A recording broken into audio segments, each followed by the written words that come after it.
hip hike. So we got a yoga block set up next to the wall, and that yoga block is just gonna elevate the stance leg, so it's gonna allow me to drop the opposite leg. So when we're doing a hip hike, a lot of people will compensate in a lot of different directions, and it ends up not targeting the muscle group that we want. So when you're doing this, you should be able to feel this in the stance leg hip, so the lateral side of the hip, and then you'll be able to feel it a little bit in your back and into your side on the leg that's floating. And what we're doing is we're kind of working on muscles on the opposite side of the body to work together to drop our pelvis and pull our pelvis back up, drop our pelvis and pull our pelvis back up.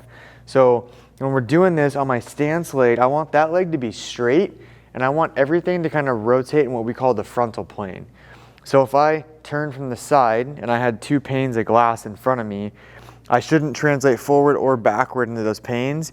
I should be doing that side to side motion or getting more in that vertical plane, which is what the point of the yoga block is. So if I'm elevated, I can drop that foot down, and you'll see this hip comes out to the side a little bit, but it's relatively trying to like reach toward the floor with my left leg, and then I'm gonna try to reach my hip toward the ceiling straight up without doing like a massive side bend.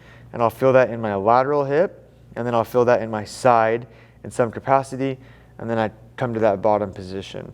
Do your best to not come up into like a high knee and come into the wall. We truly are trying to rotate through our pelvis. So if I put my hands on my hip bones and my foot is down, my left side is dropped down lower than the right. And then when I go through that hiking motion, my left side becomes a little bit higher than my right. And I'm doing that by pulling in the lateral hip here, pulling in the side here to elevate that pelvis up into that top position. Pay attention to your programming. This is a great drill to be able to kind of feel some muscles firing. We'll often do this as before we transition to any sort of specific glute work. And a lot of times we'll have people do a tempo or a hold at the top, a hold at the bottom. That will all be depicted within your programming.